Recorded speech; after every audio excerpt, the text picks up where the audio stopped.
décidé de vous parler de comment faire pour arrêter de se comparer aux autres. Ce qui n'est pas chose facile, on le fait tous, moi la première, mais vraiment je trouve que c'est important qu'on en parle aujourd'hui parce que quand on se compare de façon malsaine, ça peut devenir dramatique et ça peut amener des répercussions très négatives dans notre vie. J'aimerais dire qu'à la base, la compétition, le fait de se comparer avec les autres, ça peut être très sain quand c'est bien fait parce que ça peut nous pousser à aller plus loin, se dépasser, ça peut être motivant, mais quand c'est mal fait, ça peut nous emmener de l'anxiété, de la dépression. Donc, vraiment aujourd'hui, j'aimerais qu'on touche ce sujet-là. Et j'aimerais aussi vous donner des petits trucs comment faire pour arrêter de se comparer aux autres. Donc, premièrement, pourquoi est-ce qu'on a besoin de se comparer? Je trouve ça extrêmement important de comprendre pourquoi est-ce qu'on ressent le besoin de se comparer. Eh bien, premièrement, c'est parce que souvent, ça nous donne un but, une raison d'être, ça nous permet de se positionner. Et l'être humain a besoin de savoir où est-ce qu'il se situe dans la hiérarchie, qu'est-ce qui est son statut. Donc, jusqu'à là, c'est positif de se dire, OK, ben regarde, moi, je suis moins bonne que celui-là dans telle situation, je suis meilleure que lui dans d'autres. Donc, jusqu'à là, c'est positif. Ensuite, la deuxième raison pourquoi on a besoin de se comparer, c'est pour savoir si on est normal, si on fit dans le moule. Mais là, dans cette situation-là, il faut faire plus attention parce que la définition de normal et anormal peut être extrêmement large.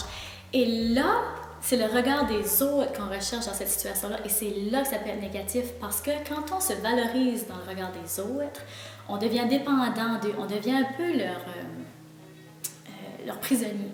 Donc, c'est extrêmement important de faire attention à ça. Je sais qu'il y a des phases cruciales où c'est justement le fait de sentir si on est normal ou pas normal, c'est extrêmement important, même si c'est viscéral, c'est presque aussi intense que la peur de la mort quand on pense aux adolescents. La phase de l'adolescence où est-ce qu'on a absolument besoin de se sentir accepté par les pairs. Donc là, ça devient notre monde. La vision des autres devient notre monde. Puis, c'est là que ça peut être difficile parce que justement, si on s'accroche à vouloir être le plus populaire de l'école et puis se regarder à travers les autres, se dire est-ce que je suis beau assez pour faire ceci ou belle assez pour porter un bikini ou est-ce que ça s'arrête? Donc c'est vraiment important de prendre ça avec modération, est-ce que je suis normale ou pas normale? Et vraiment, la décision revient uniquement à vous et juste à vous parce qu'on est les meilleures personnes pour se dégrader. Il n'y a personne de meilleur que nous pour se dévaloriser, mais il n'y a personne de meilleur que nous pour se valoriser aussi. Et c'est là que c'est important de se dire, OK, je prends la décision m'appartient, de me dire, je suis beau, belle, assez intelligent, assez pour m'embarquer dans cette aventure-là, prendre telle décision, justement, porter un bikini l'été parce que j'en ai envie, pas parce que l'autre personne pense que je devrais ou devrais pas. Donc, la décision se passe vraiment entre les deux oreilles et je trouve ça important de le spécifier aujourd'hui. Troisième point, on ressent le besoin de se comparer pour la compétition. Et là, encore une fois, ça peut être sain parce que la compétition, ça peut être positif, justement quand on le fait dans le but de se surpasser, de se donner des autres objectifs, de se donner une drive pour atteindre notre but. Donc, dans ce cas, ça peut être positif. Le problème, c'est quand on commence à se comparer par manque de confiance en soi, par jalousie, et quand ça devient aussi une obsession de toujours vouloir se comparer. On le fait souvent sans se rendre compte. Ça devient un peu comme un automatisme des fois de se comparer, mais c'est vraiment important d'aller introspectivement et de comprendre pourquoi est-ce qu'on fait ce comportement-là. Est-ce que c'est quelque chose qui vient de l'enfance, que vous êtes toujours comparé à vos frères, vos sœurs? Ou est-ce que c'est quelque chose que c'est vraiment un mal-être, un malaise, que vous avez vraiment pas beaucoup d'estime de vous? Donc, c'est votre façon d'essayer de retrouver l'estime de vous en vous comparant aux autres, en vous disant « Ah, ben finalement, moi, je suis meilleure que lui. » Donc, ça vous donne l'impression que vous valez mieux.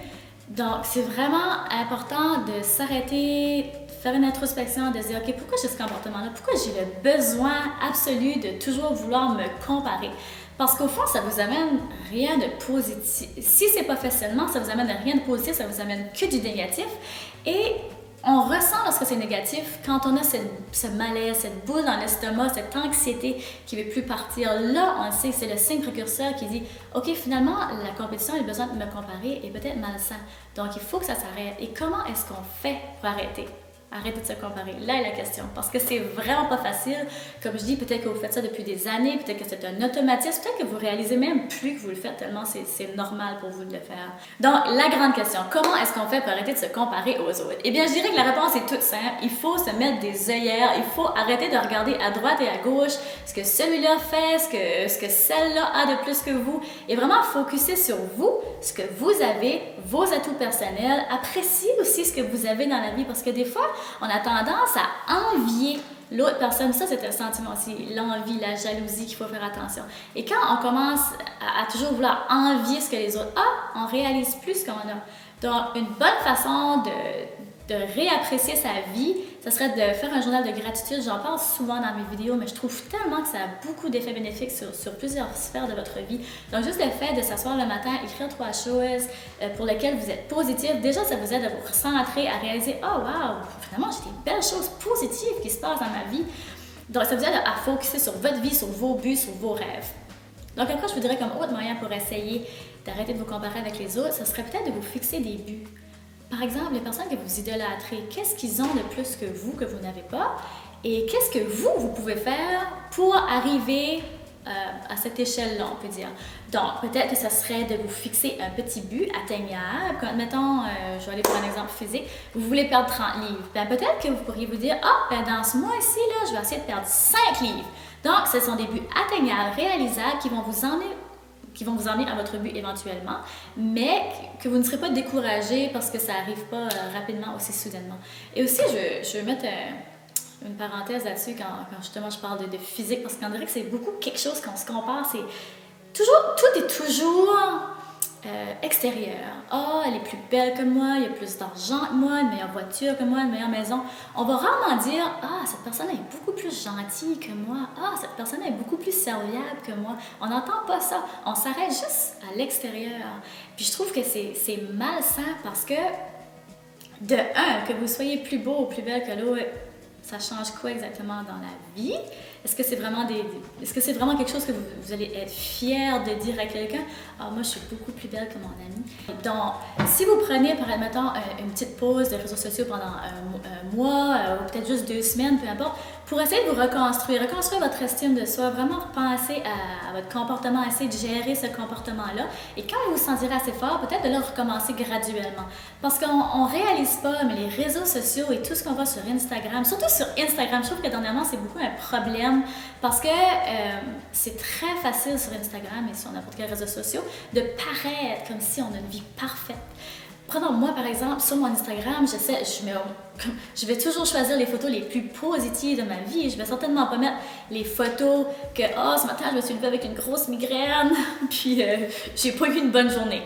Personne n'est vraiment intéressé à savoir ça, pas parce que j'ai envie de le cacher, juste parce que sur mon Instagram, pour moi, c'est une façon de célébrer la vie, d'être artistique. Je suis très artistique, donc pour moi, je vais mettre des filtres, que toutes mes photos vont ensemble, les couleurs montent ensemble, je vais mettre que les plus belles parties de mes journées ou semaines ou peu importe, parce que je veux que ce soit une source d'inspiration et pour moi, c'est une façon de créer. Donc, pour d'autres personnes qui peuvent voir ça, ils vont dire « Ah, mon Dieu, cette photo-là est bien parfaite! » Oui, mais je l'ai peut-être repris 5 fois, j'ai peut-être mis 3 filtres pour qu'elle arrive à ça.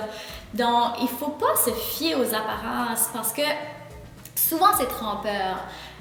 Donc, ça, c'est un autre très bon point aussi. Ne vous fiez pas toujours aux apparences parce que la personne, peut-être qui a réussi extrêmement bien dans la vie, vous n'avez aucune idée de par où elle est passée pour arriver là. Peut-être qu'elle a mis beaucoup d'heures de travail, même si ça a l'air facile. Souvent, on a l'impression que les gens sont rendus là, ça a été facile, ils n'ont pas eu besoin de travailler fort comme vous. Mais non, souvent, ils ont mis l'effort, ils ont mis le travail. Il faut faire attention de se comparer aussi avec des gens du même niveau. Parce que si on se compare avec quelqu'un qui est dans le domaine depuis 10 ans et que vous venez juste d'entrer dans un tel domaine, c'est sûr et certain que l'autre personne est beaucoup meilleure que vous parce qu'il a fait ses heures, elle a fait ses preuves, elle a mangé ses croûtes. Donc, vraiment, comparez pas des pommes avec des oranges, essayez vraiment de focuser sur vous et je pense que ça va faire une grosse différence si vous travaillez fort là-dessus, surtout pour les gens desquels ça vous rend anxieux, malheureux, que ça vous rend dépressif.